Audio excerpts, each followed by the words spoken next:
Louvamos ao nosso Deus porque até aqui nos ajudou o Senhor. Mais uma vez estamos juntos, queremos agradecer a Deus por este dia, por estes momentos que Ele está nos concedendo para estudarmos a Bíblia. Agradecemos a todos vocês que estudam conosco e que compartilham esses estudos com outras pessoas, a todos que são inscritos no canal Hora Tranquila no YouTube, que clicam no dedinho de joinha, e também agradecemos a vocês que nos escrevem dizendo de onde estão nos acompanhando. Mandamos aqui um alô especial para Antônia Almeida de Manaus, parabenizando o neto Lucas, completando 17 anos. Parabéns, Lucas. Que Deus o abençoe. Penha Furlânia de Serra, no Espírito Santo. Edil Vicente Pereira de Campo Grande, Mato Grosso do Sul. Afrânio Arruda de Manaus, Amazonas. Veneranda Evangelista é de Itajaí, Santa Catarina, parabenizando o primo Luiz Evangelista, que ontem completou mais um ano de vida. E também um alô especial para Eduardo e Janete Villa-Lobos, de Guaíba, no Rio Grande do Sul. E todos os demais que nos escrevem, nós agradecemos e mandaremos sempre um alô para vocês. Iremos orar. Santo Deus e Pai que estás nos céus, mais uma vez aqui estamos em Tua presença. Queremos te agradecer pela vida, por este dia que estás nos concedendo e também por estes momentos que temos para estudarmos a Tua palavra. Que Teu Espírito Santo fale à nossa mente, ao nosso coração.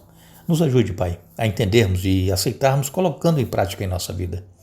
Abençoe todos os que estudam conosco, cada um tem a sua necessidade, a sua luta, o seu problema, a sua dificuldade. Dê forças, dê vitórias, que não desanimem, que perseverem. E pedimos também que abençoes o Lucas, que está aniversariando hoje, completando 17 anos, é o neto da Antônia Almeida. E também abençoes o Luiz Evangelista, que é o primo da Veneranda Evangelista, que aniversariou ontem. E todos os demais, Pai, que estão de aniversário hoje, que sejam abençoados por Ti. Pedimos e agradecemos em nome de Jesus. Amém. Continuaremos o nosso estudo, Marcos capítulo 14, que nós estamos estudando essa semana. E aqui nós estamos vendo os últimos acontecimentos, os 2 dias antes de Jesus ser entregue, ser preso, ser levado e julgado. E esse julgamento foi um julgamento ilegal, por quê? Porque ele foi realizado à noite. Vejam que nós aqui essa semana, logo no início da semana, nós falamos aqui que os líderes judaicos, sacerdotes, os doutores da lei estavam tramando a morte de Jesus, mas não queriam fazê-lo na Páscoa para não causar tumulto. E só que Judas foi e negociou com eles e vendeu Jesus por 30 moedas de prata. E então, naquela quinta-feira à noite, após a ceia, que Judas saiu e então foi ao templo e falou assim: olha, chegou a hora de vocês prenderem a Jesus. Vamos lá que eu vou mostrar quem é ele e vou dar um beijo no rosto dele, e este é o Jesus que vocês querem prender. E assim aconteceu. Jesus estava com os discípulos no Getsêmani, estava orando, porque Jesus estava passando um momento muito difícil, de angústia, e os discípulos, ao invés de orarem, estavam dormindo. E então, de repente, chega aquela turba, soldados com espadas, com lanças, com varapaus e uma turba acompanhando esses soldados, e também os líderes judaicos estavam ali acompanhando. Jesus então foi preso porque Judas identificou quem era Jesus, dando um beijo no rosto dele, e agora Jesus é levado para o julgamento. Nós vamos ler aqui a partir do verso 60 do capítulo 14 de Marcos, diz assim: Então o sumo sacerdote se levantou diante dos demais, perguntou a Jesus: Você não vai responder a essas acusações? O que tem a dizer em sua defesa? Jesus, no entanto, permaneceu calado e não deu resposta alguma. Então o sumo sacerdote perguntou: Você é o Cristo, filho do Deus bendito? Eu sou, disse Jesus. E vocês verão o Filho do Homem sentado à direita do Deus poderoso e vindo sobre as nuvens do céu. Então o sumo sacerdote rasgou as vestes e disse: Que necessidade temos de outras testemunhas? Todos ouviram a blasfêmia. Qual é o veredito? E todos o julgaram culpado e o condenaram à morte. Então alguns deles começaram a cuspir em Jesus, vendaram seus olhos e lhe deram socos. Profetize para nós, zombavam, e os guardas lhe davam tapas enquanto o levavam. Enquanto isso, Pedro estava lá embaixo no pátio. Uma das criadas que trabalhava para o sumo sacerdote passou por ali e viu Pedro se aquentando junto ao fogo. olhou bem para ele e disse: você é um dos que estavam com Jesus de Nazaré. Ele, porém, negou: não faço a menor ideia do que você está falando. Disse e caminhou em direção à saída. Naquele instante o galo cantou. Quando a criada ouviu ali, começou a dizer aos outros: este homem com certeza é um deles. Mas Pedro negou novamente. Um pouco mais tarde, alguns dos que estavam por lá confrontaram Pedro, dizendo: você deve ser um deles, pois você é galileu. Ele, porém, começou a praguejar e jurou: não conheço esse homem de quem vocês estão falando. E no mesmo instante o galo cantou pela segunda vez. Então Pedro se lembrou das palavras de Jesus: antes que o galo cante 2 vezes, você me negará 3 vezes. E começou a chorar. Veja, irmãos, aqui começa o sofrimento de Jesus nas mãos desses homens maus, e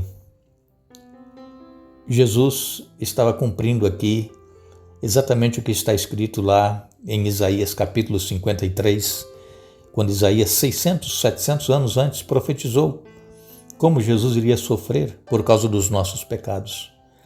O sumo sacerdote estava interrogando Jesus e então o sumo sacerdote perguntou: você não vai responder nada às acusações que estão fazendo? Mas Jesus ficou calado, não falou nada. Como diz ali o profeta Isaías, como uma ovelha muda foi levada para o matadouro, não abriu a sua boca. Mas quando o sumo sacerdote perguntou se ele era o Cristo, o Filho do Deus bendito, então Jesus não pôde ficar calado. Jesus respondeu. Ele disse: eu sou. E vocês verão o Filho do Homem sentado à direita do Deus poderoso e vindo sobre as nuvens dos céus. Aí o sacerdote rasgou suas vestes. E aí ele disse: blasfêmia. Jesus estava blasfemando, dizendo que era filho de Deus. Jesus, nesse momento, não poderia ficar calado. As outras acusações que faziam, Jesus não respondia. Mas agora o sumo sacerdote pergunta se ele era o Cristo, o Filho de Deus. E ele disse que era. Aí ele tinha que falar. E então o sumo sacerdote disse que ele estava blasfemando e então não precisava de mais testemunhas, e aí começaram a bater em Jesus. Amarraram uma venda nos olhos dele, começaram a dar socos neles e pediram para que ele profetizasse quem é que estava batendo nele. E os guardas, enquanto estavam levando Jesus para ser julgado lá perante Anás, Caifás e perante Pilatos, ali os soldados o levavam batendo em Jesus, dando tapas em Jesus. Era muita humilhação, irmão, que Jesus sofreu. Nós, como cristãos, não sofremos nada em relação ao que Jesus sofreu por nós. E às vezes nós nos queixamos quando falam alguma coisa contra nós, quando, quem sabe, levantam uma calúnia, aí nós queremos deixar a igreja, deixar o convívio com os irmãos. E imagine o que Jesus sofreu para pagar o preço dos nossos pecados, e Jesus não desistiu. Jesus ele foi até o fim. Aí, enquanto Jesus estava sendo levado, Pedro estava lá embaixo no pátio, como Pedro disse que iria com Jesus, se fosse necessário, até a morte. Então, a princípio, quando Jesus foi preso, todos fugiram. Não ficou nenhum. Mas depois Pedro começou a seguir Jesus de longe. É possível também que muitos que nos acompanham são cristãos, mas não têm aquele comprometimento com Jesus, não têm aquele envolvimento com os irmãos da igreja, querem ficar à parte, seguindo Jesus de longe, só para ver o que acontece. E aí uma criada passou e reconheceu Pedro e disse assim: olha, esse aqui é um dos dele. E Pedro negou. E então, passado mais algum tempo, Pedro ia sair dali para não ser novamente visto, e novamente a criada viu e disse: olha, aquele ali é um dos dele, é um dos que segue Jesus. E novamente Pedro nega. Vejam, Jesus disse: antes que o galo cante 2 vezes, você vai me negar 3. E assim aconteceu. Pedro estava lá, ainda no pátio, próximo à fogueira, porque estava frio, estava se esquentando ali. E então algumas pessoas disseram: olha, isso aí é Galileu, é um dos deles. E aí Pedro até praguejou. Já imaginaram, irmãos? Que situação? Começou a praguejar e jurar que ele não conhecia Jesus. de quem eles estavam falando. Quantas vezes também pode ter acontecido com alguns de nós, em algumas situações, nós termos negado a nossa fé, termos negado a Jesus para podermos nos livrar de alguma situação. Mas mesmo assim, Jesus continua nos amando e nos perdoando. Jesus, ele quer transformar a nossa mente, o nosso coração. Jesus quer nos dar a certeza do seu perdão e Jesus quer que nós sintamos que ele nos ama. E aí, Pedro, quando negou a terceira vez, ele escutou o galo cantar pela segunda vez, conforme está registrado aqui em Marcos. E aí Pedro chorou amargamente. Irmãos, somos fracos, não vamos confiar nas nossas forças, na nossa capacidade, no nosso conhecimento, porque somos seres humanos falíveis. Se nós não estivermos buscando a Jesus cada dia em nossa vida, tendo comunhão com Ele, nós também negaremos a Jesus, nós iremos a algum momento dizer que nós não o conhecemos e que nós não somos evangélicos, não somos cristãos. Por alguma razão nós poderemos negar a Jesus. Não adianta nada nós queremos falar, não, comigo não vai acontecer isso não. Satanás, irmãos, ele é astuto. Satanás, ele sabe exatamente armar as ciladas para que nós caiamos. Pedro caiu, Pedro andou com Jesus 3 anos e meio. E ele disse, Senhor, se for necessário, eu vou contigo até a morte. E quando Jesus foi preso, ele quis cortar a cabeça do servo lá do sumo sacerdote, mas ele errou o golpe e acertou só a orelha. E Jesus fez um milagre e colocou a orelha do soldado, do servo, do sacerdote no lugar novamente. Fez um milagre ali ainda. Então, irmãos, não adianta nós queremos dizer, porque eu já sou membro da igreja há 30, 40, 50 anos. Eu nasci e cresci na igreja. Isso não nos dá a garantia de que nós não falharemos. A única garantia que nós temos é buscar a presença de Deus cada dia em nossa vida, orar, estudar a Bíblia. É isso que nós precisamos fazer, testemunhar. Aí nós iremos nos fortalecer cada vez mais. Aqueles que pensam estar em pé, diz o apóstolo Paulo, veja, não caia, porque qualquer um pode cair. Não é somente as pessoas que nós achamos que não são fortes espiritualmente que vão cair. Não, qualquer um. Quantos pastores têm caído? Quantos líderes de igreja têm caído? Precisamos estar buscando a Jesus.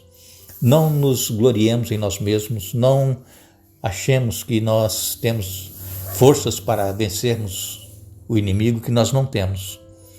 Assim como Pedro caiu, qualquer um de nós poderá cair. Mas Jesus, ele está pronto para nos levantar. Nós vamos estar aqui novamente amanhã para concluirmos o estudo dessa semana, mas ainda nós temos alguns relatos para serem mencionados nos capítulos 15 e 16 que nós estaremos estudando na próxima semana, e nós vamos ver como foi que Jesus reagiu quando Pedro o negou.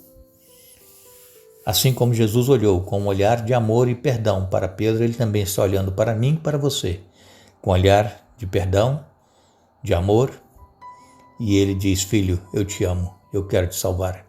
Que possamos aceitar este amor cada dia em nossa vida. Agradecemos a todos vocês que estiveram conosco hoje estudando a Bíblia. Retornaremos amanhã então para concluir o estudo da semana, mas não nos esqueçamos que não é dos fortes a vitória, nem dos que correm melhor, mas dos fiéis e sinceros, como nos diz o Senhor. Que Deus nos abençoe.